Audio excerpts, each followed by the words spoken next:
So, I just played and beat Legend of Zelda Phantom Hourglass, and I thought it was really fun. I get why people don't like that Temple of the Ocean King, but if you can look past that and just use a guide to power through it when you need to, then it's really not that bad.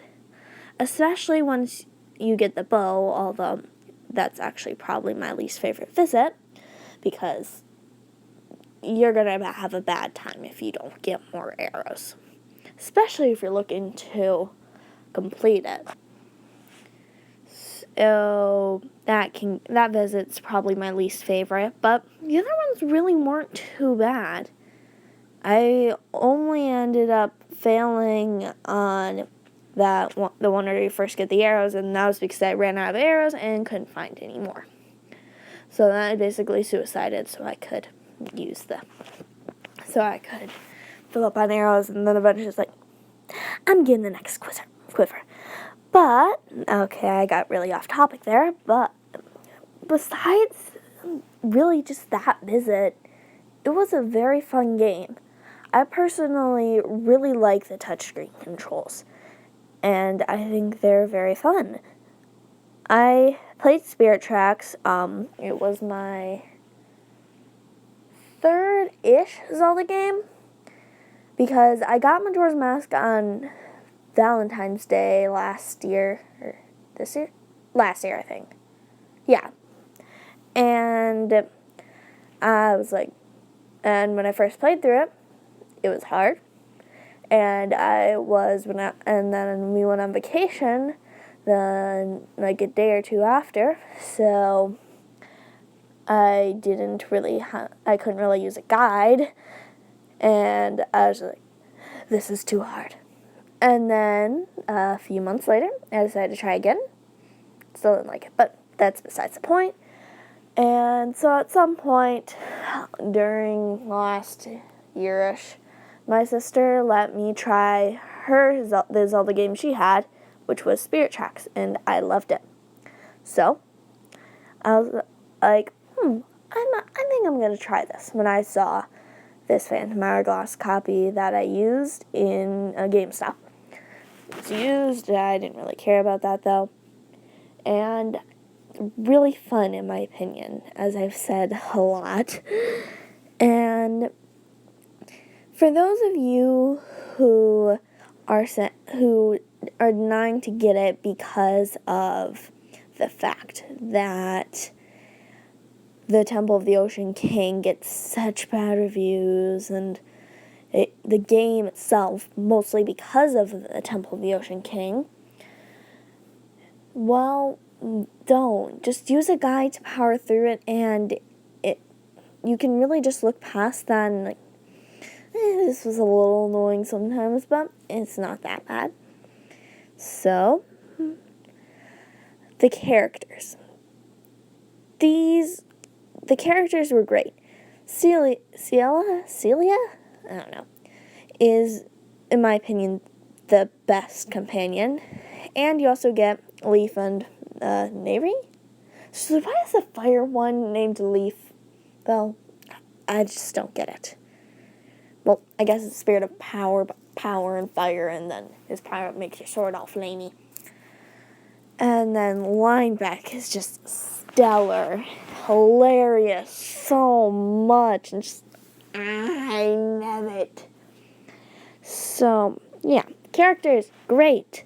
Oh, and Oshus, yeah, he's pretty cool, too. I also like how they have that guy who's like, oh, I am the hero, with my Prince of Red Lions, who's obviously a fan of you, and thinks you're a fan of him, but he's actually the fan of you, and it's funny. That's really all I'm gonna say about that. And the temple and the temples, besides the Temple of the Ocean King, were all really cool with fun mechanics that were kind of different. Like, My favorite one is probably the Goron one. I can't remember what it's called, and I don't feel like looking it up. Was probably my favorite because of the ability that you're able to control, I can't remember his name, the little baby Goron. And he's really fun to use. I wish you could use him more in the temple. My other favorite would probably be King Muto's one. I think that's what, it's the King Muto's temple or something like that. Because of the hammer. It's just, I love it. I also love how this little tiny fairy is holding this hammer. It's just, I love it. And it's really good. Just snashy, snashy, snashy, snashy. And it works kind of like a long-range sword. That one hit kills any skeleton enemy. It's awesome. So, yeah. Really good game in my opinion. And I think you should honestly give it a try if you're willing to look past the Temple of the Ocean King. It's a pretty fun game, at least in my opinion. The temples are unique and interesting. Same thing with the bosses, although one of them was kind of annoying. Gleeok was annoying for me, but mostly because it took me a while to figure out how you beat him. And, well, that's all. I think part of the thing that saved me from going throughout the whole game is I had an optimistic view. I was like, I really love Spirit Tracks. I can use a guide to power through the Temple of the Ocean King, and this will be fine. And it was. I actually really loved it. I'd probably give it an 8.5 out of 10. Because the Temple of the Ocean King does hold it back a little, but it's really just that third or maybe fourth visit, the one where you first have the bow, or maybe the second one with the bow. No, it's the first one with the bow, because